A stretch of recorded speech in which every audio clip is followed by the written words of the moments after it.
Tonight we want to look at time. Now this is probably going to be one of the more complex parts of the Greek verb we're going to go over tonight. So I'm going to explain it the best that I can. Okay? All right. So Greek verbs have not only mood, and they not only have voice, but they have time. Okay? Let me explain this, okay? Besides having mood and voice, Greek verbs also communicate time and something called aspect. We'll get to that in a second. This can be rather complex to consider. So for the sake of simplicity, we're going to consider this in two sections, okay? The first section will focus on time. The second section will focus on what is called aspect. And then we're going to combine them together, okay? So let's keep it really simple. The first part now. In our English language, we have three categories of time. What would be the three categories of time? Past, present, and future, right? We know this. In fact, let me demonstrate this. Okay, I can demonstrate this with just a simple clap. I'm going to clap. So this clap that's coming is what? In the future. And then when you hear the hands snap together, it is the present for what? Maybe a second. And then once a second passes, it is then what? Past. Okay, so here we go, right? So future, future, future, present, past. Right? We just experienced that in momentum right there. So Greek has, with us in our English language, a way to communicate future, present, and past. Okay? Very, very simple. I want to ask you to take past, present, future. We're going to take that, right? We're going to set it aside. Put it in your back pocket. We're going to set it right here, okay? So we're just going to put it off to the side. We're going to hold on to it. We're going to come back to it, but we're just going to set it off to the side. We're going to make it really interesting now. Okay, we're going to turn our page, and I want us to look at something called aspect. How the action is viewed. Okay? All right. In the Greek language, there is also something called aspect. Aspect is how the speaker portrays the action either in the present, past, or future. So you can convey that action, how that action is viewed in the past. You can convey how that action is viewed in the current present and how it's going to be viewed in the future. There are three different aspects in the Greek language. The best way to describe the different aspect is through a drawing. Okay, I'm going to keep this very simple with a drawing. There's something called the imperfective action. The action of the verb is thought of as an ongoing process. The imperfective aspect can be thought of as a linear line, a continuous line. It focuses on the process of the duration of the action. John was hitting Paul's ball to Susan. And when we communicate that, it's an ongoing process. If I could say to you, I'll give you an example. Matt is running. Okay? You don't really know when I began running, and you don't know, and I haven't stopped it. It's just an ongoingness. My heart is beating. Right? It doesn't infer when it's starting or when it's stopping. It's just this continuous movement. Okay? It's just happening. Okay? So if I'm going to describe something on the phone, let's just say I saw an accident and I call 911, and I would say to them, I was robbed. That would convey what? It was an action that happened in the past. Or if I said to them, I am being robbed, what am I saying? It's occurring right now, and it's continuing to go. It's happening right now, this continuous action. Okay?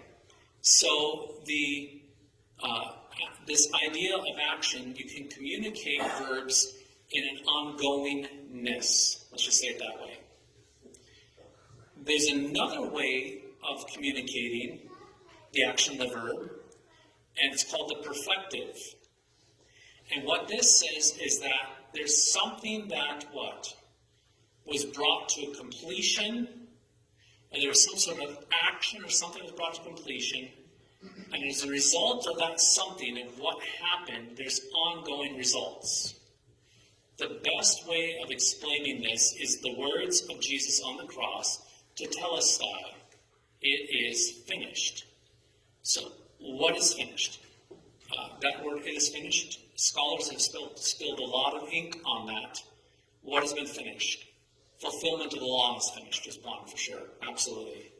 Death is finished, absolutely. The devil is finished, absolutely. The shame of sin is finished, absolutely. His atonement for our sins is finished, absolutely. The prophecies of the Old Testament are finished, absolutely. I mean, these all could be captured in that word. It is finished. But then when it's finished, right, with a dot. But as a result of that finishing, there's ongoing things that happen because of that finishedness, right? And so that's the perfective action. Something happens with ongoing results. Then we have the aoristic action. This action of the verb is undefined. This means that the action of the verb is thought of as a simple event without commenting whether or not there's a process. Okay? John hit Paul's ball to Susan. It happened. But we really are not commenting on how long the hit was, or if there's a continuation of the hit. It just happened. It's unspecified. Okay? So, when we combined time and we combined aspect, if we take past, present, and future, and we combine it with imperfective, perfective, and aoristic, we have this chart. So what we're going to do is we're going to do a simple chart here, okay? And we're going to talk about time. Okay? We're talking about time. So in our time, we've hit this before, that there's past, present, and future. Correct? So we can talk about things in the past, things in the present, things in the future. Okay? Now, here's the thing. We can talk about things in the past, present, and future in different ways that they function. That's what's challenging on this. Okay? So all I want us to think is past, present, future. Okay? So I want us just to go right back to our illustration. And I'm going to go with this idea that Paul is hitting Susan. Okay, let's just go back to that illustration. I'm going to leave the ball out of it for now, okay? So Paul is hitting Susan. Now when you hear that, what does that sound like? Past tense, present, or future? Present. So when we talk about the present, okay, we talk about the present tense, we think of it as a line. We don't think of the present as what? As a dot, because if it's a dot, it's what? It's already happened. It's present, right? What are you doing? Matt is cooking. I started cooking sometime, but I'm not done. But I'm in the process of cooking. It's happening, right? That's what we call the present. So there's a present. Anytime you look in your Greek, and it says present here, that means that it's happening in a line. It's happening in the present. Okay? All right? Now, here's what's interesting. You can talk about something in the past as if you're telling the story, right? So let's just say I'm telling a story to you about something that happened, and I want to really animate it. I'm going to tell in the past, but I'm also going to give a present tense feel to it, even though it's in the past, right? So if we tell stories sometimes, like, you should have been there, man, like, this is what was happening. And so I was like running, and you're describing it, but you know it's not what's happening right now. It happened in the past, but you communicate as if it's ongoing. So we can communicate this present ongoingness, but we can do it in the past tense. So we take this present with the line, and we put it back here. Okay? It's a present tense, but we all know it's what? In the past. And here's what's interesting. This is what we call, and these are the fancy terms for it. I don't know why they have these terms, but these are the terms for it, okay? This is what we call an imperfect. Okay? This is called an imperfect, okay? So if it's a present tense in the present, it's a present. If it's a present tense in the past, it's called an imperfect, okay? So when you are looking on your eSword, and you click on it, and it says imperfect, then you go to this fancy sheet that I made for you guys, and you find the word imperfect, and you remember, oh, that's that line. That's present tense, but it's happening where? In the past. That's all I want you to know. That is as simple as it can get, okay? That makes sense? So if it's a present, it's a line happening in the present. If it's a imperfect, it's a line that's happening where? In the past. Now, I want to let you know that even to this day, these lines, this was developed by me and a couple buddies when I was taking Greek. We're going through and I'm trying to process this. So back when I was in my early 20s, over 20 years ago, I was talking this and I threw this by one of my professors and we're working on it. I needed to visualize it like this. And I've done this for over 20 years. When I see it, I see imperfect. I'm like, oh, yeah, line. Present line. And so I think with these terms, with these diagrams, this will really, really help you. Okay? That makes sense? Okay, so present is a what? Line, ongoing, in the present. An imperfect is what? A line in the past. Simple. See? Very simple. All right, let's move on. Now, if you can recall, we talked about that there was this one called a perfect, and it was like an event. Some sort of event either began or came to a completion. And this event is defined by what?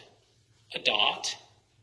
And that dot, if you can recall the word tetelestai in the book of John, Gospel of John, chapter 19, verse 30-ish, Jesus says, it is finished. What's finished? Everything came to a culmination. It's finished, right? A dot.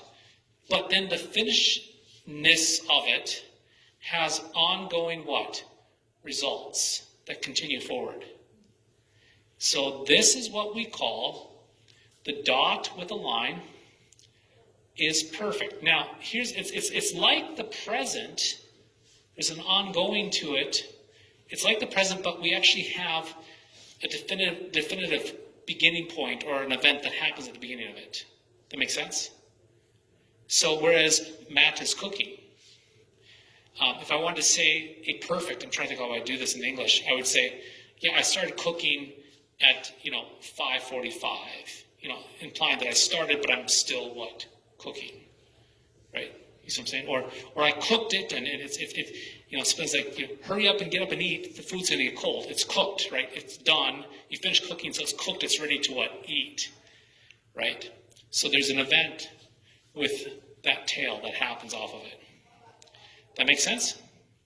Now, if you want to take this perfect, you say, okay, this is great, but I want to go and tell some stories about, back in the day. And I want to take and put a perfect where? In the past tense. I can take this perfect and put it right here in the past tense. But then I'm not going to call it a perfect. I'm going to call it a what? A pluperfect. Okay? So what I'm saying, do not let these titles worry you. Just, if you have this in your Bible, you don't have to worry. You just click on the eSword. It says pluperfect, and you're like, oh, I can't, what is that? Oh, what is that again? You go back and you look, oh, there's a pluperfect, and you know it's what? A dot with a line in the past. If it's a perfect, it's a dot with a line in the what? Present. If it's a present, it's just ongoing. Make sense? If it's in the future, okay, ongoing. Now, this will be like a lot of the Revelation talk. Jesus Christ will come back and establish his kingdom. Boom, and it has ongoing results, but it's this, this future kingdom, his second coming, that'll be in the future. So we would use what? A future what? A future perfect, yeah.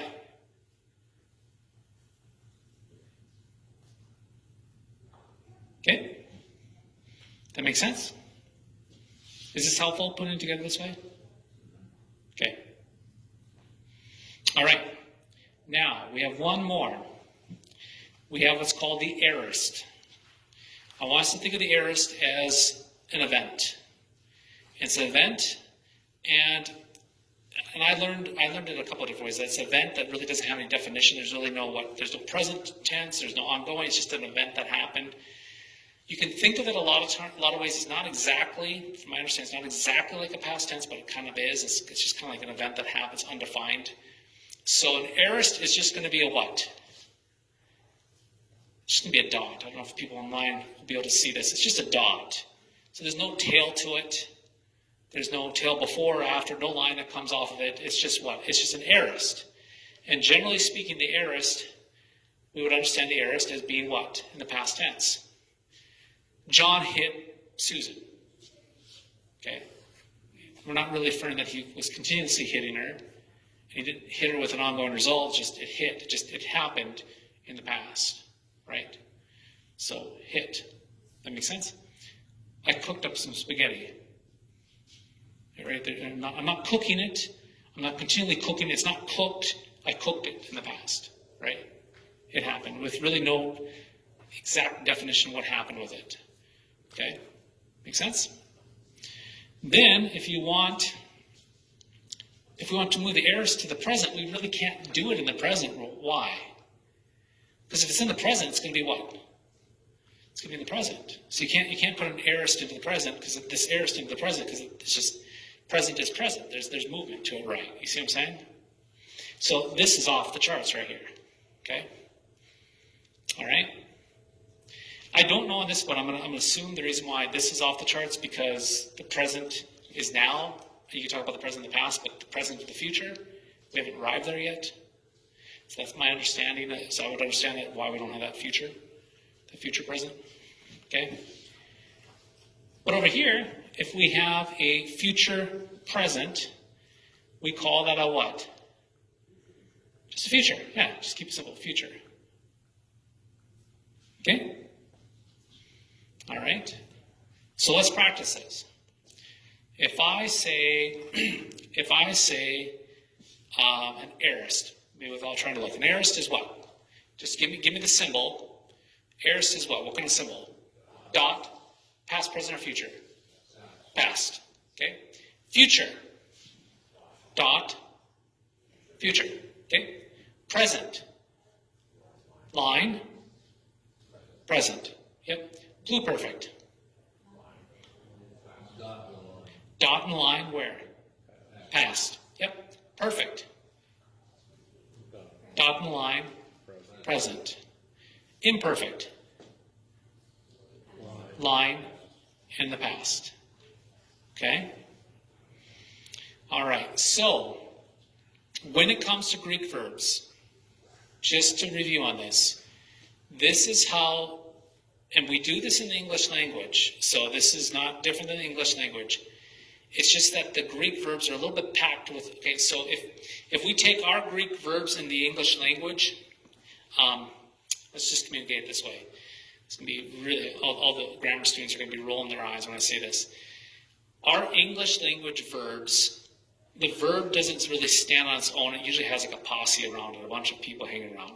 It'd be like our verbs have like it's like a dog with a bunch of little yippy dogs around it that help it out. Whereas the Greek verbs tend to be more what? A big dog. They don't need a bunch of yippy dogs around. So like Paul was being hit by Susan, right? So Paul, and we have was being hit. So we have was, be, by. We have to have three more words to help communicate that. Greek, generally speaking, will just have one Greek word, and you have these fancy little endings you put on the end and a couple letters in front of it.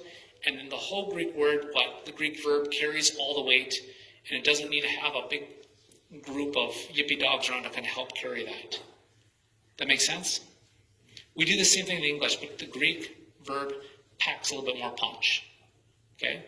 So the Greek verb is going to communicate.